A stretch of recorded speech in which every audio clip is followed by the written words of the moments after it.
الحمد لله الرحمن الغفار مقلب القلوب والأبصار عالم الجهر والأسرار أحمده حمدا دائما بالعشي والإبكار وأشهد أن لا إله إلا الله وحده لا شريك له شهادة تنجي قائلها من عذاب النار وأشهد أن محمدا نبيه المختار صلى الله عليه وعلى آله وأصحابه الجديرين بالتعظيم والإكبار صلاة دائمة باقية بقاء الليل والنهار. عباد الله, وجه الله سبحانه وتعالى ahimidiwe na ashukuriwe Allah subhanahu wa ta'ala. Sifa kamilifu na njema ni zake yeye Allah.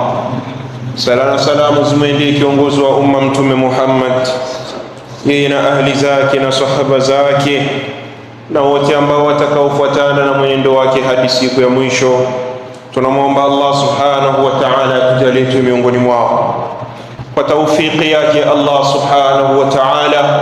Allah ametuwezesha kudiriki nyingine wiki moja baada ya mwezi wa Ramadhani. Yote haya ni taufiki yake Allah subhanahu wa ta'ala. Yote haya ni fursa ambayo Allah subhanahu wa ta'ala ametupa katika maisha yetu, kwa sababu mja wa Allah subhanahu wa ta'ala, tambua namna Allah subhanahu wa ta'ala anavyozidi kukupa uhai, anazidi kukupa nafasi ya maisha. Ni fursa mpya ambayo imekuja kwenye maisha yako ya kurejea kwa Allah. Na kama umekuwa umejikurubisha kwa Allah subhanahu wa ta'ala kwa hatua, basi ongeza hatua nyingine. Na kama umekuwa bado hujajikurubisha kwa Allah subhanahu wa ta'ala, wajibu wako kujikurubisha kwake Allah subhanahu wa ta'ala. Tupo baada ya mwezi wa Ramadhani, tumeumaliza kwa taufiki yake Allah subhanahu wa ta'ala. Miongoni mwa wasia mkubwa sana ambao umeanzia kwa Mtume Muhammad sallallahu alayhi wasallama ni wasia wa mja kuweza kuendelea kuyafanya matendo mema na mazuri hata baada ya zile nyakati ambazo Allah alizitukuza na kuzipa nafasi iliyokuwa bora. Waja wa Allah subhanahu wa ta'ala, na kuhusieni kumcha Allah subhanahu wa ta'ala, na baada ya kumcha Allah subhanahu wa ta'ala, muwe ni wenye kuwa na msimamo kwenye uchamungu wenu, muwe na msimamo kwenye imani zenu.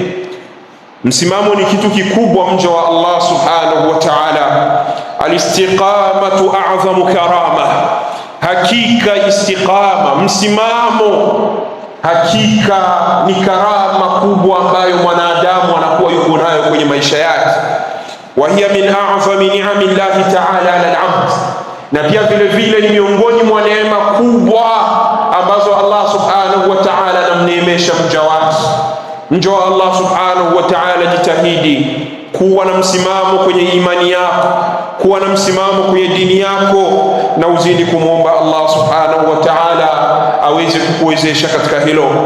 Pindi ambapo Sufyan ibn Abdullah al-Thaqafi alimuuliza Mtume Muhammad sallallahu alayhi wasallama kuhusu jambo ambalo hawezi akamuuliza yoyote baada yake, Mtume Muhammad sallallahu alayhi wasallama akamjibu Sufyan ibn Abdullah al-Thaqafi akamwambia, qul amantu billahi thumma istaqim, sema nimemwamini Allah subhanahu wa ta'ala, na baada ya kumwamini Allah subhanahu wa ta'ala, thumma istaqim, kisha uwe na msimamo kwenye imani yako. Ni wengi ambao tunadai imani kwa midomo yetu, ni wengi ambao tunadai imani, tunadai Uislamu. Sisi ni Waislamu, sisi tumemwamini Allah, tumemwamini mtume wake Muhammad sallallahu alayhi wasallama, lakini kwenye nyoyo zetu hatuna imani. Tunadai imani kwa ndimi zetu, tunatamka sisi ni waaminifu, tumemwamini Allah, tumemwamini mtume Muhammad sallallahu alayhi wasallama, lakini kwenye matendo yetu, kwenye nyoyo zetu hakuna msimamo. Nyoyo zetu ziko mbali na imani, nyoyo zetu ziko mbali na ule Uislamu sahihi ambao Allah subhanahu wa ta'ala anataka mja kuwa nao. Waqala Allahu ta'ala, na amesema Allah subhanahu wa ta'ala akimwamuru Mtume Muhammadun sallallahu alayhi wasallama, na akiwaamrisha pia waaminifu ambao wamekubali utume wa Mtume Muhammadun sallallahu alayhi wasallama. Allah akasema fastaqim kama umirta, anamwambia ewe Muhammadi, kuwa na msimamo kama ulivyoamrishwa, kuwa na msimamo kama namna nilivyokuamrisha. Waman taba ma'aka, pamoja na wale ambao walioamini pamoja nawe, wale ambao ni waaminifu, wale ambao wanadai ya kuwa wanakufuata wewe, wanakubali ujumbe ambao umekuja nao kutoka kwa Allah. Kuweni na msimamo, wewe mtume pamoja na wale ambao wanaokuamini, wote muwe na msimamo katika njia ya Allah subhanahu wa ta'ala. Allah subhanahu wa ta'ala akasema wala tatghaw, na wala msije mkakengeuka mkakwenda kinyume na njia ya Allah subhanahu wa ta'ala. Innahu bima ta'maluna basir, hakika Allah subhanahu wa ta'ala anayaona yale ambayo mnayoyafanya, yote ambayo mnayoyatekeleza Allah subhanahu wa ta'ala anakuoneni. Kwa hiyo waja wa Allah, jitahidini muwe na msimamo katika dini ya Allah. Waqala subhanahu wa ta'ala, na akasema tena Allah subhanahu wa ta'ala, innal ladhina qalu rabbuna Allah thumma istaqamu tatanazzalu alayhimul malaikatu alla takhafu wa la tahzanu. Allah subhanahu wa ta'ala anaelezea hali ya waaminifu pale ambapo itakapofikia nyakati zao za mwisho, wakati wake wa mwisho wa kuondoka kutoka katika huu ulimwengu, kutoka katika hii dunia. Allah subhanahu wa ta'ala anasema hakika wale ambao waliosema Mola wetu ni Allah, waliokiri kwa ndimi zao, wakatamka wakasema tumemwamini Allah, tumemwamini Rabbul Izzati wal Jalal, thumma istaqamu, kisha wakawa na msimamo. Wamemwamini Allah kisha wakawa na msimamo. Mja wa Allah, unaweza ukaamini wewe na ukadai ya kuwa umeamini, lakini maadamu huna msimamo, imani yako itakuwa ni legelege, itakuwa haina nafasi, mja wa Allah subhanahu wa ta'ala. Sasa Allah anaelezea hali ya wale ambao ni wacha Mungu, ambao wamemwamini yeye Allah kisha wakawa na msimamo. Allah akasema tatanazzalu alayhimul malaika, ikifika wakati wa kuondoka kwao, malaika watakuwa wanawateremkia, wakiwaambia alla takhafu wala tahzanu, msiwe na hofu, msiogope, yale ambayo mnayaelekea ndani yake ni mazuri, msiwe na uoga wowote, mnapoelekea ni pazuri. Wala tahzanu, na wala msiwe na huzuni kwa yale ambayo mnayaacha duniani. Wale ambao ni wacha Mungu, walimwamini Allah na wakawa na msimamo kwenye imani zao, hawa ikifika wakati wao wa kuondoka, wataondolewa hofu wa yale maisha ambayo wanaelekea kuyaishi baada ya kuondoka kwao, na pia vile vile watawekwa utulivu, wasiwe na huzuni kwa vile ambavyo walivyoviacha nyuma, wasiwe na huzuni yoyote. Ndio maana wacha Mungu wakati wa kufa kwao, wakati wa kuondoka kwao, hakuna huzuni ya kuhuzunika eti sijui mali zangu, sijui watoto wangu, sijui nani. La, waaminifu hawana hiyo huzuni. Watateremka malaika khaswa kuja kuwatuliza, usiwe na huzuni, yaliyobaki nyuma yako ni mazuri na yaliyo mbele yako ni mazuri, usiwe na huzuni hata moja. Allah anaitoa hii ahadi, anaitoa kwa wale ambao ni wacha Mungu, ambao ikifika wakati wao wa kuondoka ndio watapewa bishara kama hizi, bishara zilizokuwa njema. Tayari mtu ameshaona anapoelekea, tayari mtu hana wasiwasi wa yale ambayo anayoyaacha katika maisha yake ya dunia. Huu ni mcha Mungu, huu ni mwaminifu. Na ndio maana Mtume Muhammad sallallahu alaihi wasallama siku moja imempitia jeneza, akawaambia masahaba, mustarihun, amepumzika huyo. Kwa nini amepumzika? Hadha abdun mu'minun, huyu ni mcha Mungu, alikuwa mcha Mungu kwenye maisha yake, wakati wa uhai wake alikuwa ni mcha Mungu. Sasa kwa hiyo amefariki huyo, istaraha min nasabi dunya wa athaha, amestarehe, amepumzika kutokamana na shida za dunia na maudhi ambayo yaliyopo duniani, amepumzika. Waja wa Allah, ukitaka uwe miongoni mwa wenye kupumzika, yafanye matendo yaliyokuwa mema. Ukitaka uwe miongoni mwa wenye kupumzika baada ya kufa kwako, uwe mwenye kumwamini Allah na uwe na msimamo kwenye imani yako.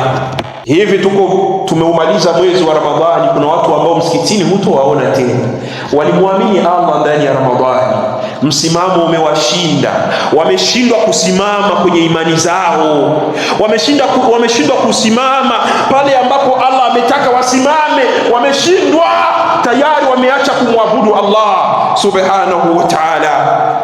Umar ibn al-Khattab radiyallahu anhu alisoma hii aya, innal ladhina qalu rabbuna Allah thumma istaqamu tanazzalu alayhim almalaikatu alla takhafu wa la tahzanu. Akaisoma hii aya Umar ibn al-Khattab radiyallahu anhu. Alipoisoma hii aya, yupo kwenye mimbar, akawaambia istaqamu lillah, hawa ambao Allah amewataja kuwa watapewa bishara njema wakati wa kufa kwao ni watu ambao istaqamu lillahi bi ta'atihi, walikuwa na msimamo kwa Allah subhanahu wa ta'ala, wakitekeleza yale ambayo Allah aliwaamuru kuyatekeleza, wakiwa ni watiifu. Allah alikuamuru kuswali ndani ya Ramadhani na akakuamuru pia vile vile kuswali nje ya Ramadhani. Hawa ndio wacha Mungu ambao watakaoyatekeleza haya, ambao watakuwa ni waaminifu, walimwamini Allah na wakawa na msimamo kwa yale ambayo Allah aliwaamuru kuyafanya, wakawa ni watiifu kwa yale ambayo Allah aliwaamuru kuyatekeleza. Walam yaruhu rawhana tha'lab, na wala hawakufanya ujanja, hawakufanya ujanja kama ujanja wa mbwa mwitu, hawakufanya ujanja. Kuna watu ambao wanafanya ibada za ujanja ndani ya Ramadhani, ndio unamuona, kinyume na Ramadhani hayupo. Utawaona kuna watu ambao wanaacha uongo ndani ya Ramadhani, Ramadhani ikiondoka uongo anaendelea kama kawaida. Utamwona mtu anaacha zina ndani ya Ramadhani, Ramadhani ikiondoka anaendelea kwenye uzinzi wake. Mtu ni mwizi, baada ya Ramadhani anaendelea kwenye wizi wake.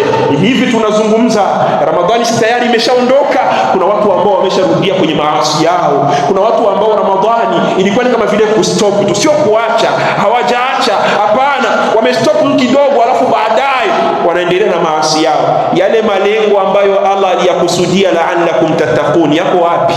Malengo ya saumu ni ili muwe wacha Mungu, na huyo ucha Mungu sio ucha Mungu wa ndani ya Ramadhani peke yake, ni ucha Mungu endelevu, ucha Mungu ambao unaendelea mpaka baada ya Ramadhani. Iko wapi athari ya ile saumu ambayo uliofunga kwa ajili ya Allah? Hakika athari kubwa ambayo Allah aliikusudia ni athari ya ucha Mungu. Ile saumu ikiondoka inakuachia imani. Sasa tunakutazama baada ya hiyo Ramadhani imeondoka, ni ipi imani umebaki nayo mja wa Allah subhanahu wa ta'ala? Ibadallah, aqulu ma tasma'una, astaghfirullah li wa lakum wa li sa'iril muslimina min kulli dhanbin innahu huwal ghafurur rahim.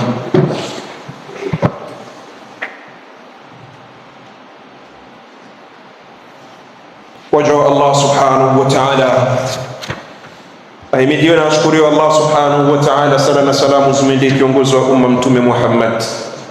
Haya maneno ambayo tumeyazungumza ya Umar ibn al-Khattab, anazungumzia kuwa hawa ambao ni wacha Mungu watapewa bishara njema ni wale ambao walikuwa na msimamo kwenye utiifu, walimtii Allah subhanahu wa ta'ala kisawasawa. Waqala Ibn Abbas radhiyallahu anhuma, na Ibn Abbas akawa anasema istaqamu ala adai faraidhihi, hao wacha Mungu waliopewa bishara hiyo ni wale ambao walikuwa na msimamo kwa kutekeleza yale ambayo Allah aliyafaradhisha, yale ambayo Allah aliwafaradhishia kuyatekeleza.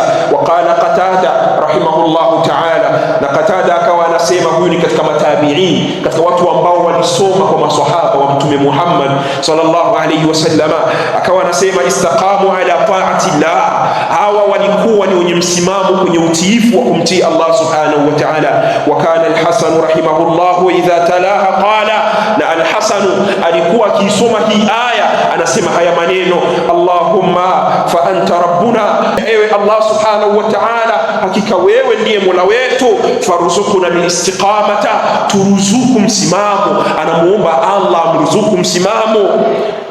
Hizi ni dua za waja wema ambao waliona faida ya haya mambo. Yastaqimu almuslimu ala ta'ati Allah ta'ala hatta yatiyahu almaut, yule ambaye ni Muislamu anakuwa ni mwenye msimamo kwenye taa yake Allah subhanahu wa ta'ala mpaka pale ambapo mauti utakapomfikia.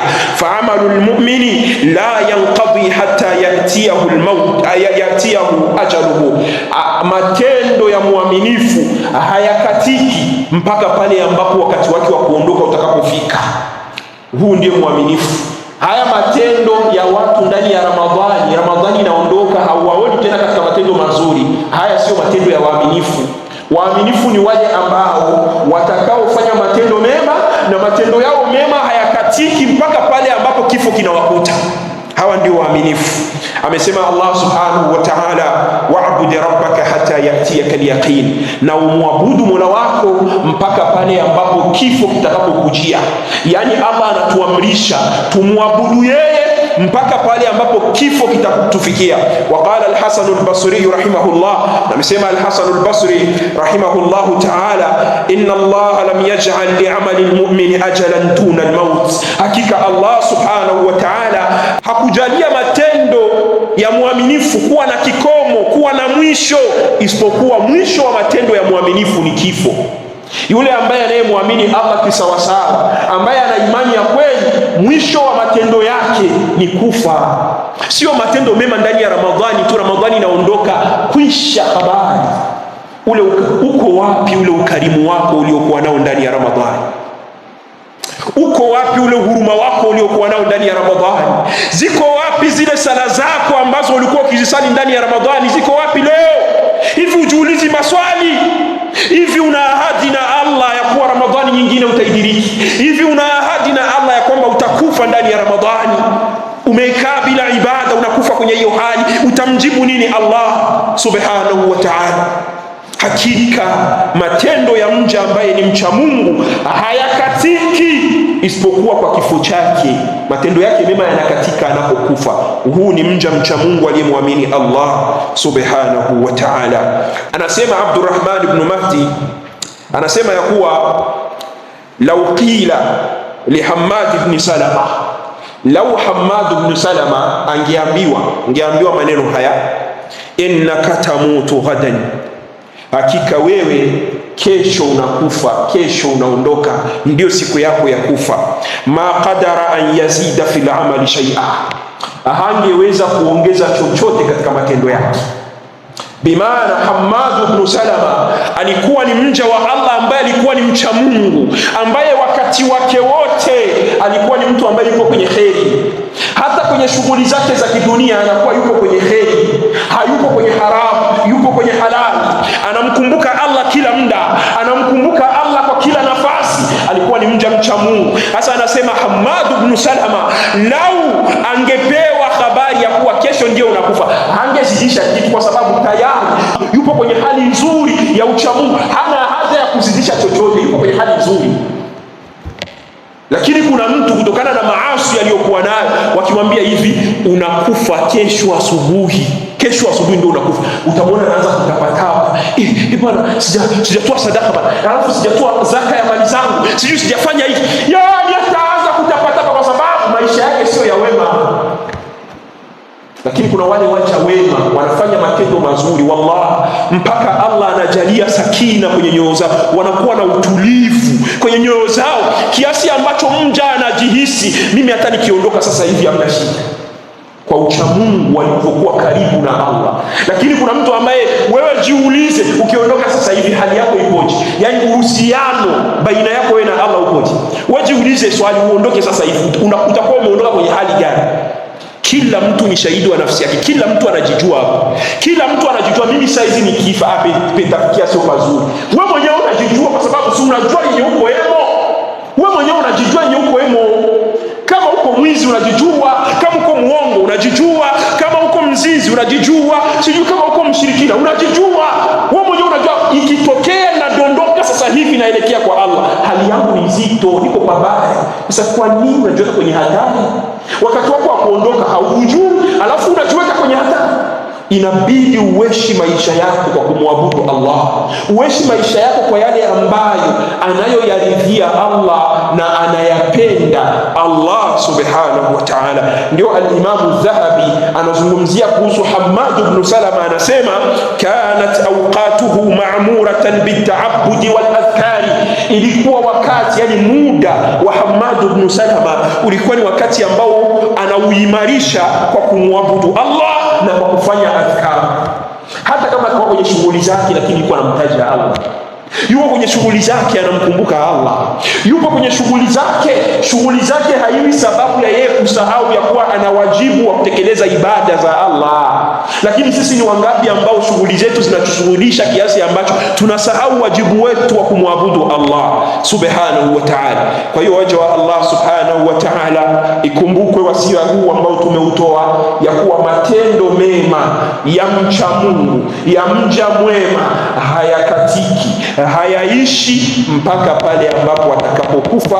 Ametuambia Allah, wa'bud rabbaka hatta yatiyaka al-yaqin, na muabudu Mola wako mpaka pale ambapo kifo kitakapokujia mja wa Allah. Ala nusalli wa nusallimu ala habibina Muhammadin sallallahu alayhi wa sallam bi amri tanzil min rabbil alamin, حيث قال إن الله وملائكته يصلون على النبي يا أيها الذين آمنوا صلوا عليه وسلموا تسليما.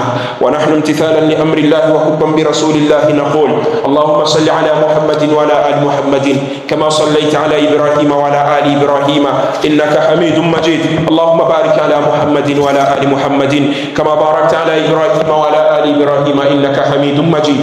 اللهم أعز الإسلام والمسلمين وأذل الشرك والمشركين ودمر أعداء الدين وانصر عبادك الموحدين يا رب العالمين. اللهم آت نفوسنا تقواها وزكها أنت خير من زكاها أنت وليها ومولاها.